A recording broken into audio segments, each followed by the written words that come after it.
I'm Dr. John McGill, faculty in the Emergency Medicine Residency at Hennepin County. Today we're going to be doing an instructional video on the use of the bougie in the difficult airway. This is a classic gum elastic bougie. A disposable tracheal tube introducer is also used in this setting. We're going to be going over the basic techniques and also some of the troubleshooting maneuvers if you're having difficulty with placing the bougie or the endotracheal tube. There are 4 tracheal tube introducers, also known as a bougie, that are available in our emergency department. The classic gum elastic bougie, a synthetic tracheal tube introducer, the straight gum elastic bougie, and the pediatric gum bougie. The classic bougie is reusable, while a synthetic bougie is disposable. They're otherwise similar. The adult bougies will accommodate a 5.5 millimeter endotracheal tube.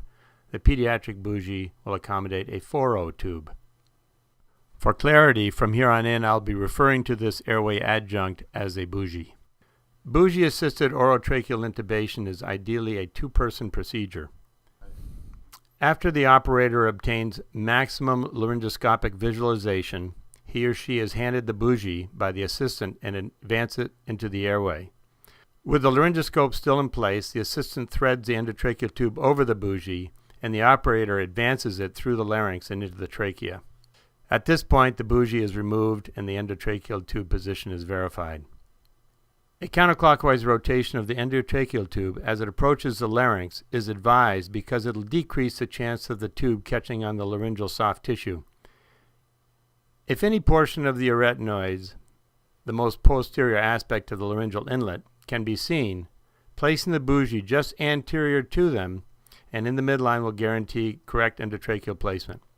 Usually when you pass the bougie into the trachea, you'll feel the click of the tracheal rings as the angled tip strikes against them, confirming tracheal placement.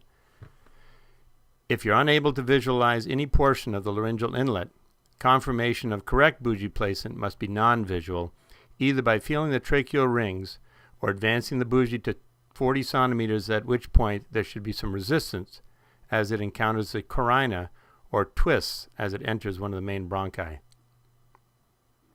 There is a tendency to remove the laryngoscope after the bougie is placed.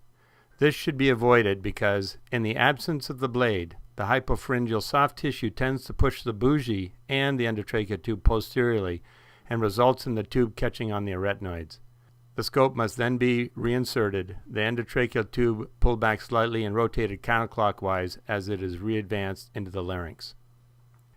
If resistance is encountered when passing the endotracheal tube through the laryngeal inlet, it should be pulled back 2 centimeters, rotated counterclockwise 90 degrees, and readvanced. This maneuver orients the bevel of the endotracheal tube posteriorly and allows it to easily slide over the arytenoids. If the bougie is passed too deeply, the proximal end will lie within the endotracheal tube, making it impossible to secure the bougie before advancing the endotracheal tube. If this occurs, time is wasted as you pull back the bougie to a point where it protrudes out of the endotracheal tube and can be grasped. This can be avoided by making sure that the bougie is not deeper than the black line, or 23 centimeters as marked off on the bougie. If you're able to visualize the laryngeal inlet but are having difficulty placing the bougie into it, it may appear as though the bougie is too soft or floppy to access the airway. This is usually not the case.